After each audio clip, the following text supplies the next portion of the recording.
What's up guys, Asian here again with another build video. Today, as you can tell, we're going to be going over the Magicka Warden. So the Magicka Warden is still my personal favorite Magicka DPS. I enjoy using it more than a Magicka Nightblade, so it has a special place in my heart, the Magicka Warden. Now the Magicka Warden has kind of been regarded as some of the worst DPS in the game, which is kind of true, but also kind of false at the same time. So in fights where you're able to use the bear, the Magicka Warden actually pulls pretty good DPS. It's actually beats out a lot of different specs, like the Magplar, for example. It beats out the Magplar. It can pull pretty similar numbers to the Mag DK within melee range if it's using Zaan. And it does compete with Magsorks when it comes to range DPS. Magsorks still beat it out, but Magicka Wardens are definitely not the worst DPS in the game, as a lot of people like to say. Now, if you are not able to use the bear, that's when your DPS potential does drop by a fair margin. And that's when Magicka Wardens actually do end up having a much lower ceiling, or not much lower, but it is a lower ceiling than a lot of other classes do. It doesn't mean they're necessarily bad. You can still clear all the content in the game with the Magicka Warden, but you will have to work a little bit harder in order to get to your ceiling. And when you do hit your ceiling, it's going to be just a hair lower than everybody else's. With all that said, though, Magicka Wardens are unique in that they are the only ranged DPS that are capable of consistently providing Major Slayer to the group. So that's one of the strengths of Magicka Warden, but beyond that, they don't really offer any other sort of group utility. They don't have any sort of unique synergies. So Magicka Wardens, while they are fun to play, they don't really have a spot right now or even a position niche use for very, very endgame that trials groups. That being said, like I said earlier, feel free to use a Magicka Ward. You can still clear all the content in the game with one. But just like our other builds, we'll be going over skills, our gear, our CP points, everything you need to know in order to make this build successful. And I will be talking about gear substitution and skill substitutions along the way, because this build is kind of optimized around having a very good trial group. So basically you have very good Alclash uptime, very good Crusher uptime. So there might be some changes that you might want to make depending on your specific group and kind of what your group is capable of doing. So let's go ahead and get started here first with our gear. So for our must helm set, we are still going with Zaan. So this build does assume that you are able to be within melee range and that you're fighting a fairly mobile boss. So that way you can get the full Zaan proc going. So we are going with Zaan, but again, like I said, this does make a couple of assumptions. So the first one is you are in melee range. The second one is the boss is mobile, or I should say immobile. So if you are at range, then obviously Zaan is not going to be as strong because it requires you to be within 8 meters of the boss. In that scenario, you'll be running Skoria instead. So with Skoria, you'll be able to basically save a lot of DPS, or rather have pretty decent DPS running Skoria. You will not be using Lambrus at all, mainly because you don't really have a source of shock damage unless you're using a shock damage glyph. And even then, it doesn't really help proc Lambrus too much. So even if you do have that shock damage glyph, your shock damage uptime on Lambrus is going to be fairly low. So Skoria will still usually end up pulling even to or even beating out Lambrus on a Magicka Warden if you're ranged. So basically, if you're ranged, use Skoria. If you're able to play in melee and be within that 8 meters, then you can use Zaan. One advantage of running Skoria as well is that you can see that the one piece effect gives you max health. As you can see with the Zaan, we have a max health enchant. This is because we have to use Witchmother's Potent Brew in order to help us sustain. So as a result, we do need to have that health enchant on Zaan if we are using Zaan. You don't need it if you're using Skoria, so you'll be able to put that Magicka enchant back onto your health, and you'll have a little bit better max Magicka with Skoria versus with Zaan. So we are still going 5-1-1, so one heavy, one medium. So I do have my heavy medium pieces on my monster helm set, and that's because of the consequence of our body set. They're pretty much all light armor, and there's no way to get them in heavy or medium armor. So our 5-piece set is going to be Siroria. I have the perfect version here, but you can go with the imperfect version. The difference is that 5-set bonus of the max Magicka, so the imperfect version doesn't have that, but it's still plenty powerful. Much like Zaan, Siroria is going to be more useful in fights where you are not moving around too much. So good examples of trials where Siroria will not be as strong are going to be things like Asylum, as well as Cloud Rest. So in those scenarios, you might not want to run Siroria. In that case, you have several options here that I'm going to discuss with you guys. So the first set is going to be Master Architect, because Master Architect also, I should mention here, if you're using a bear, you should be running Master Architect instead of Siroria for mobile fights. And that's just because not only do you maintain that Binder Slayer boost from the 3-piece effect, but you also get Major Slayer for you and 2 other allies closest to you for 10 seconds after you use your bear ultimate. So if you're using the bear, Master Architect is a very good set to use in place of Siroria. It's kind of up to you whether you want to actually use it on the front bar set or on the body piece. Because the bear is double barred, it doesn't really matter whether it is on your body at all times. So I personally prefer to run Architect on my front bar if I am using Master Architect as my Magicka Warden. Other sets, if you don't have Master Architect, because it does come from Halls of Fabrication, so that is, you do need the Morrowind expansion in order to get that. Another option you could run instead is actually the one that I have right here, which is Burning Spellweave. Burning Spellweave is also a good option for your body. You won't necessarily get as high uptime as on, for example, a Magicka DK, because you don't have, the only source of fire damage you have is really your block 8. That's the only fire dot, versus DKs where all their dots are fire damage. But you're still able to get pretty respectable uptime on Burning Spellweave, so you're still able to wear that as your 5-piece. And the last set that I want to mention here is going to be Mother's Sorrow. This can be either on the front bar set, or you can be on the body set. It's kind of up to you where you want to put it. So that's another option here. So like I said, front bar or body, doesn't really matter which one. I personally, if I am using Mother's Sorrow, will use it on the front bar set instead. So those are kind of your options there. I do also want to mention Julianos is still a very good staple set. It is craftable. So if your RNG is not being kind to you, then you can actually use a light head or shoulders and just craft Julianos here as your body piece here, because you can't craft it in medium and light. Medium and heavy, I should say. So that is an option, but Julianos is probably going to be the weakest option out of all the ones that I just mentioned here. Then for our front bar sets, this is the set that we have on our front bar here. I have Burning Spellweave, so Siroria and Burning Spellweave on our front bar. That's going to be the strongest combination that I found so far. But like I said earlier, you can kind of replace it with any of the sets that I've described earlier. So Master Architect if you're running the bear, Mother's Sorrow, or Julianos. Burning Spellweave is going to be the strongest set for you to run on the front bar there. So in terms of traits for our armor, we have all divines, but you can go with infused large pieces if you have a max Magicka enchant on it. So for example, I would not be running infused on my Zaan Visage because that is max health, not max Magicka. So divines is going to be better overall. But for the Jurgen and the breaches, I could run infused instead. Infused is mathematically just a little bit better. It's like maybe 0.2% better than divines. So it's kind of up to you if you want to do all divines or you want large infused. We have all of our traits are magic except for that 1 health enchant on a large piece. Now for jewelry, I have 1 Magicka Regen enchant and 2 spell damage enchants. Wardens are kind of below average for sustain, I'd say. Basically, all the Magicka DPS classes, with the exception of Nightblades, needs some sort of help with sustain, whether that's through using something like Spell Symmetry or Balance, or running Regen Glyph. So we're using a Regen Glyph here in order to help out our sustain here. Wardens are not the worst when it comes to sustain. Sorts still take that #1 spot, followed by Templars, but they are pretty close to Templars when it comes to how bad the sustain is overall. Magicka DPS in general, unless you're a Nightblade, sustain is fairly tough. So we do have 1 Bloodthirsty and 2 Arcane, but you can go with any combination of these 2 traits. So 3 Bloodthirsty will be just a little bit better than what I have here.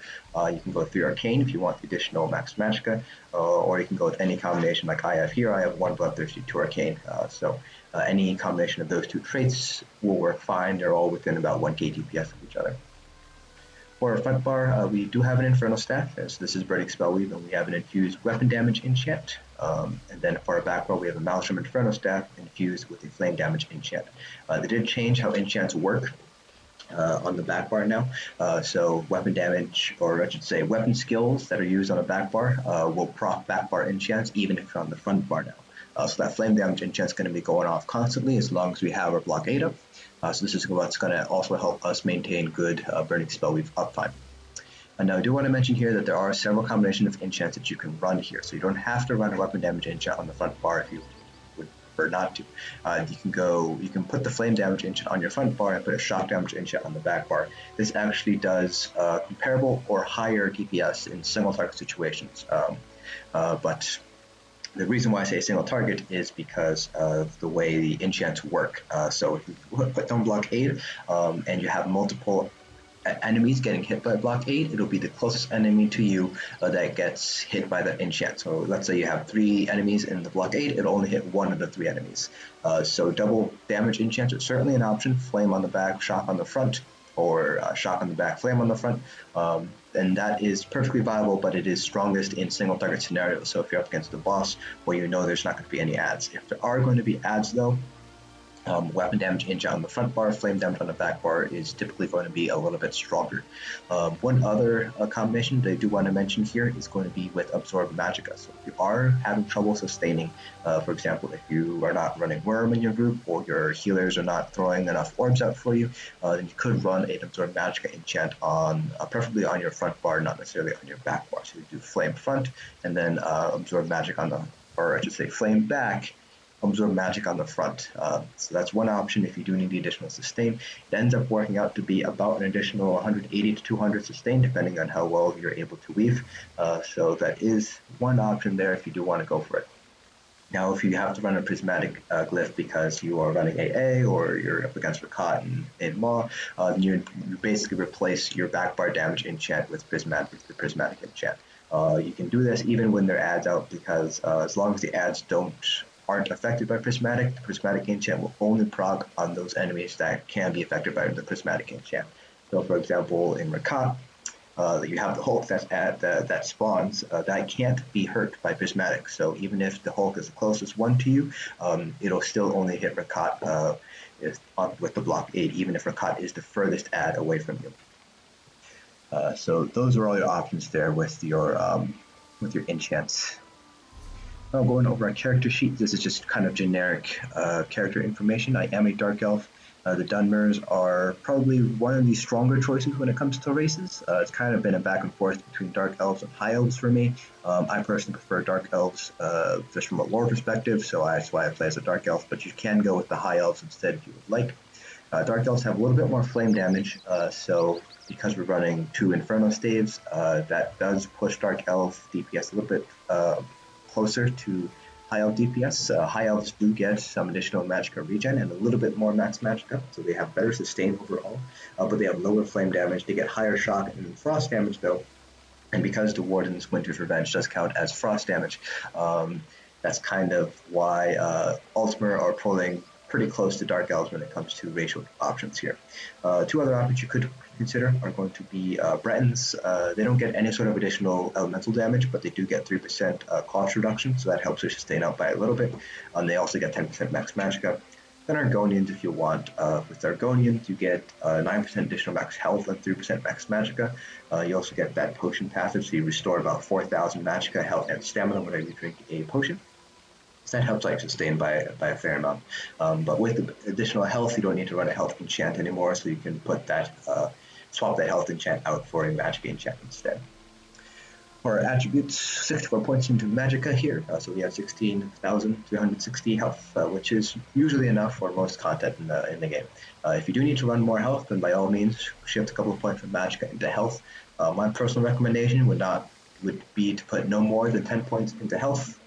At that point, you're kind of putting too much stock in survivability and not enough in the DPS. You kind of want to shoot for a nice kind of approach, a nice balance. So I personally wouldn't put more than 10 points into health that way.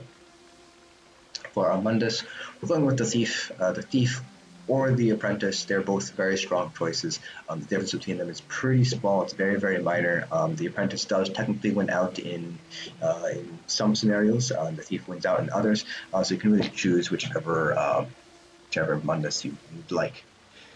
For food, we are using Witchmother's Potent Brew, again for that additional sustain. You can go with Clockwork Stitcher's Fillet if you'd like. That's basically a gold version of Witchmother's Potent Brew.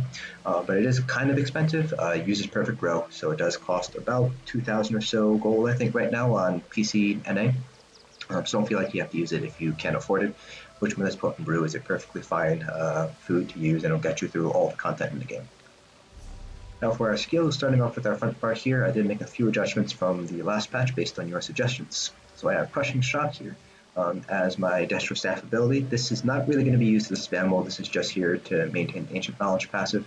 I will mention here that you can use any of the Destruction Staff abilities that you want, so you can go Elemental Rain, obviously wouldn't put Blockade down, but you can go with any of the Morphs of Destructive Touch, and you can even go with any Morph of Impulse if you'd like for some additional AoE. Kind of up to you. I just like to have Crushing Shock as a ranged interrupt. Our spammable here is going to be Elemental Weapon. Then we have Fetcher Infection, Inner Light, Blue Betty, and then we have our Bear Ultimate, Eternal Guardian. For our back bar, this is where we put our shield, but I have Elemental Drain for the purposes of our parse that we're going to do at the end. So you can go with either morph of Annulment, so Dampen Magic or Harness Magicka. It's kind of up to you which one you want. Dampen Magic will give you a larger shield, but Harness Magicka will give you a little bit better sustain if there is spell damage, spell projectiles that are going out during the fight. Then we have Winter's Revenge, Blockade of Fire. I have Spell Symmetry here. You don't necessarily need to run Spell Symmetry, so you could run Inner Light here instead if you feel like you have a good group support through orbs and having Worm up, but Spell Symmetry will definitely help out your sustain by a decent amount here.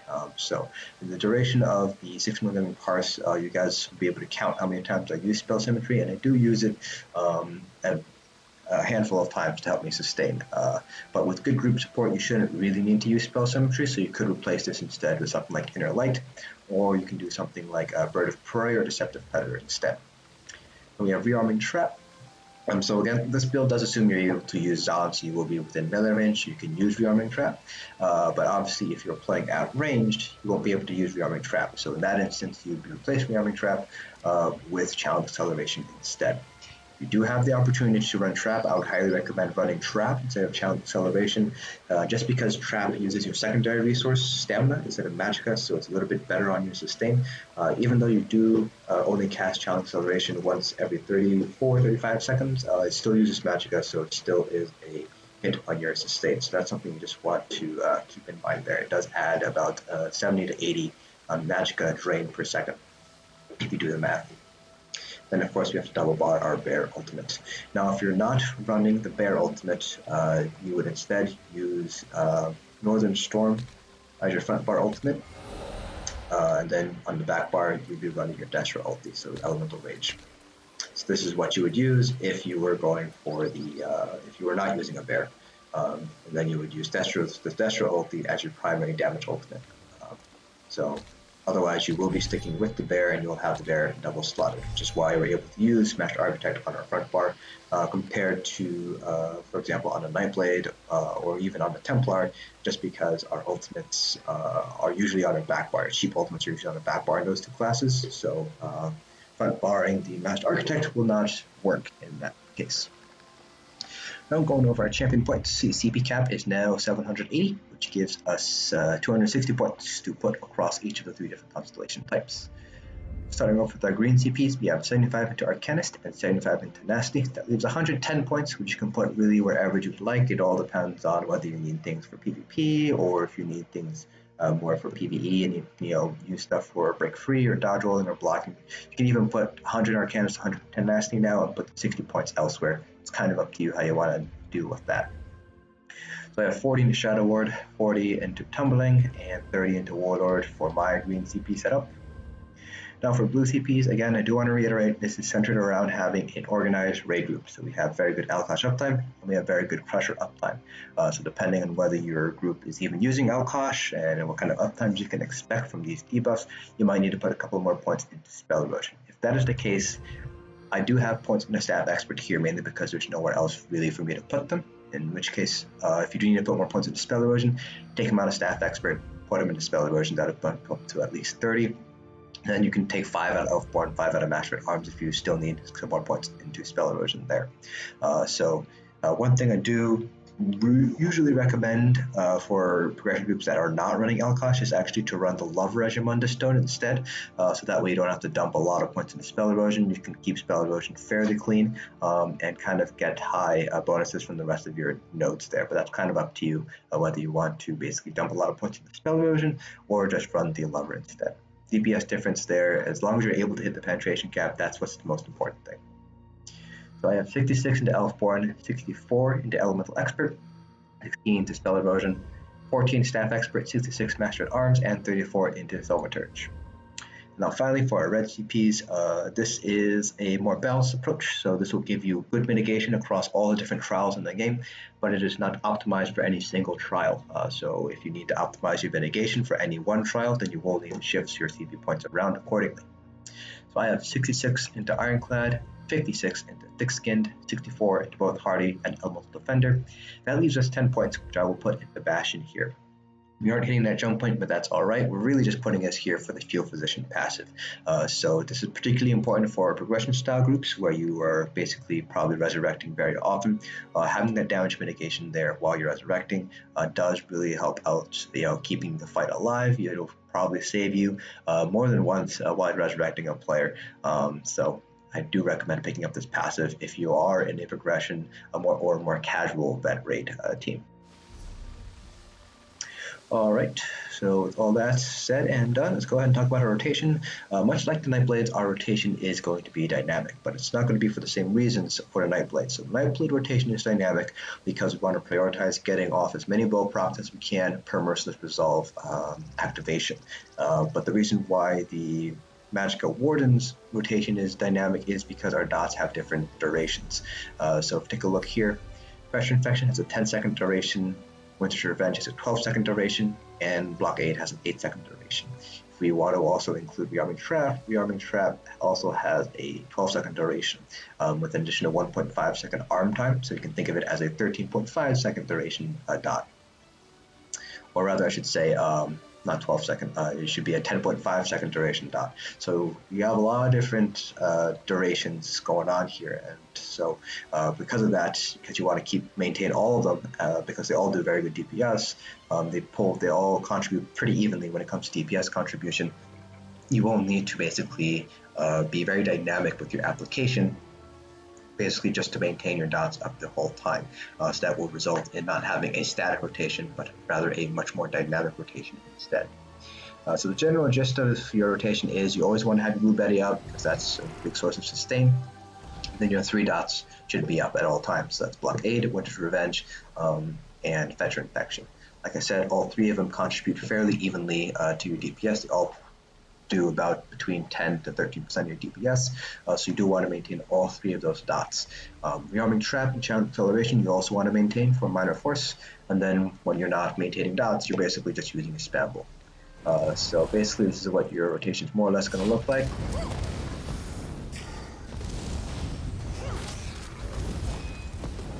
So I'll do a couple of rotations here. Now because this is a dynamic rotation, you don't necessarily have to recast Rearming Trap every time you're on your back bar.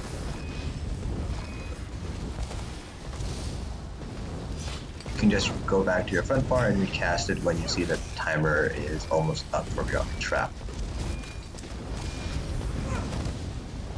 So you can see here it's basically just keeping an eye on your dots, reapplying them when they're about to run out, and when you're not reapplying them, they're using your spam bowl. So that's the general gist of the rotation. So it's pretty dynamic. It's also very sort of simple, if you want to think about it. It's just maintaining 4 dots and using spam bowl while you don't have to recast them. And then obviously when your bear ultimate is up, you want to use your bear right away. You want to use it on your front bar, so that because your front bar has higher spell damage than your back bar typically. So you do want to make sure you're using your bear ultimate while you're on your front bar. Alright, speaking of the bear, let's get him out. And we'll do a parse on a 6 million dummy, so you're able to see how much DPS we're able to pull. So I do have several parses saved up here, each with kind of varying degrees of basically enchants and sets. So I can show you guys what sort of different set combinations you're able to pull at the end of the parse here when we take it apart in the comment metrics. So without further ado, let's go ahead and get started with this parse.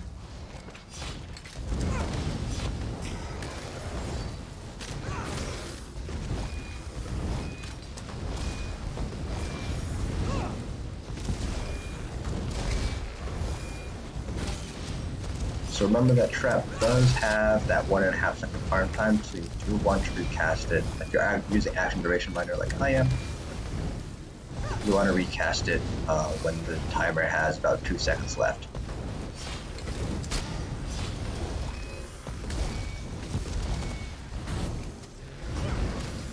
Now for Spell Sim, you can pretty much use it when you need to sustain.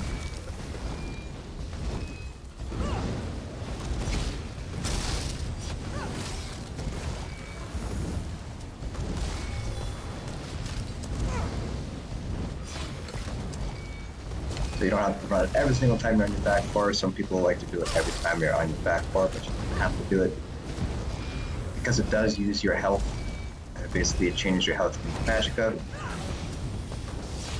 We do want to be careful as to when you're using Spell Sim for sustain. Obviously, you don't want to use it for a big hit mechanic or anything like that. This is, for example, the Magicka Warden Stomp in Sanctum. You do want to be a little bit conscious of when you're using spell symmetry. You can also go with balance if you'd like. Balance will give you major resistance buffs, which does help out your survivability. But ultimately, it's kind of up to you which one you want to use.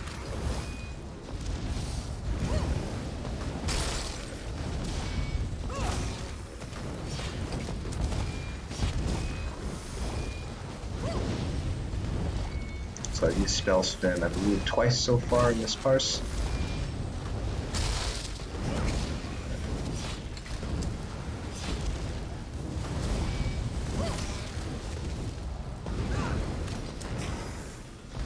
I think I'll be able to make it to the end without using it again.